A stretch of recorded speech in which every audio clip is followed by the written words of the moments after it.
Hello, friends. Welcome to Story Behind Podcast. This is the show for people who love hearing a good story and who believe the world could use more positivity. We're the team behind GodUpdates and God2, and we hope these weekly short stories will brighten your day.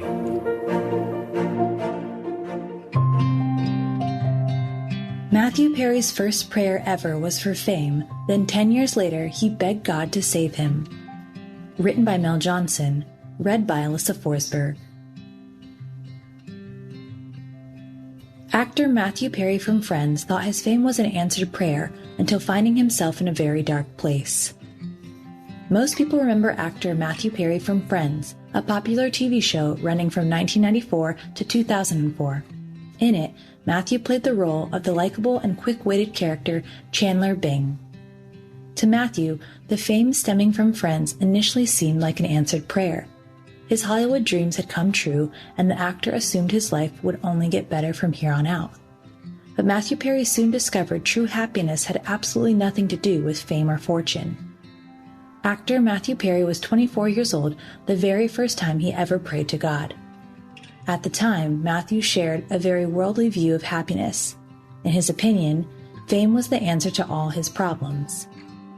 Matthew's parents divorced when he was very young, both going on to remarry. And though Matthew remained close to both of his parents and bonded with his new siblings, he always felt a hole inside of himself. He began experimenting with alcohol at the young age of 14, but drinking didn't resolve the loneliness he felt deep down. The fix, as he saw it, was making a name for himself in Hollywood. And so, actor Matthew Perry hit his knees and went to God with what he now considers a very dumb prayer. "God, you can do whatever you want to me. Just please make me famous," he prayed. Shortly after, Matthew Perry landed his role as Chandler Bing on Friends. Fame soon followed. But the actor quickly discovered it did nothing to fix the problems in his life. And years later, he found himself uttering a desperate prayer yet again. Though his role on Friends certainly brought actor Matthew Perry the fame he craved, it didn't transform his life quite the way he'd hoped. The loneliness and hurt deep inside him remained, and his addiction fluctuated between alcohol and pills. For Matthew Perry, weight reveals a lot about where he was in his journey when examining those dark years. "You can track the trajectory of my addiction if you gauge my weight from season to season," he explains. "When I'm carrying weight, it's alcohol. When I'm skinny, it's pills." Things continued spiraling out of control until nearly 10 years after his first prayer asking for fame, actor Matthew Perry drops to his knees again in prayer. "God, please help me," he begged. "Show me that you are here. God, please help me." With that prayer, Matthew Perry experienced the transformative power of the Holy Spirit, and it caused him to weep uncontrollably. "I wasn't crying because I was sad. I was crying because for the first time in my life, I felt okay," he said. "I felt safe, taken care of." Matthew went on to explain how he'd spent years struggling with God, but in that moment, all the pain and hurt he'd so desperately been trying to escape disappeared.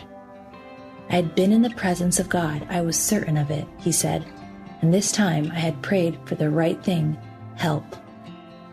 Since then, actor Matthew Perry has made huge strides in sobriety, and he's allowing God to give all of his past suffering a purpose as he shares his testimony in the hopes of inspiring others and breaking the stigma around addiction. "God had shown me a sliver of what life could be," Matthew explained in his biography. "He saved me that day, and for all days, no matter what. He had turned me into a seeker, not only of sobriety and truth, but also of Him."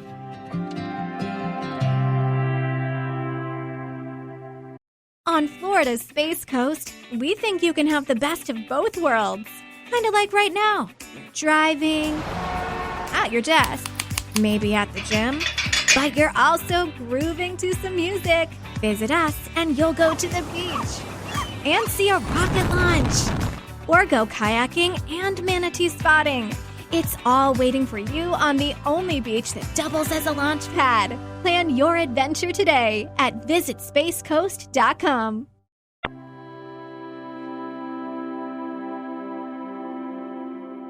A train crashed into Mom's car with her baby inside, and then she realized he wasn't alone. Written by Mel Johnson. Read by Alyssa Forsberg.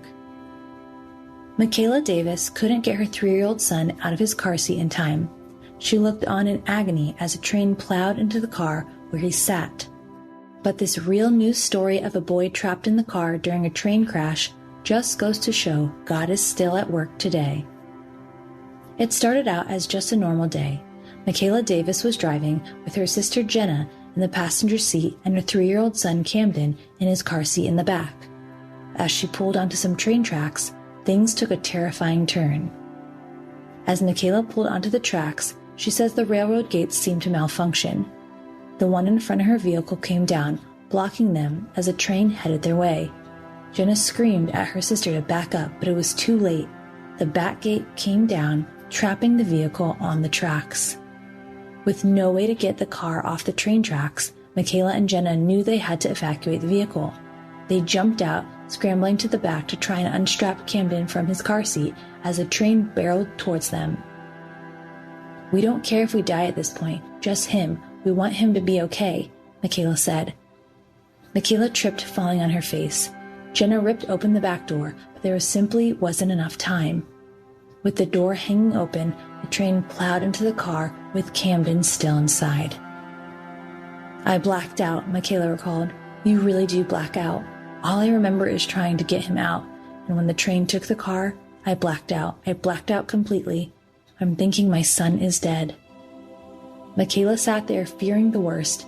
She couldn't bring herself to look at the car. But then her sister said, "He's crying. Go get him." Mikayla rushed over to the crumpled vehicle and couldn't believe her eyes. "I saw him alive. I was just so happy. I was so happy," she emotionally recalls. Camden was terrified and crying, but he was alive. "We didn't expect to hear him cry. That was the best sound in the world," Jenna says. The crash left Camden terrified but completely unharmed, and everyone, including the rescue crew at the scene, agrees it's a miracle. God clearly put a guardian angel in the car to protect this precious boy. They had somebody with them. There's no doubt after seeing that car that somebody was with them, Camden's grandma, Maureen Davis, said. And looking at the photos from the crash site, it's hard to disagree. This real news story of a boy trapped in a train crash goes to show miracles still happen each and every day. He is the one you praise. He is your God, who performed for you those great and awesome wonders you saw with your own eyes. Deuteronomy 10:21.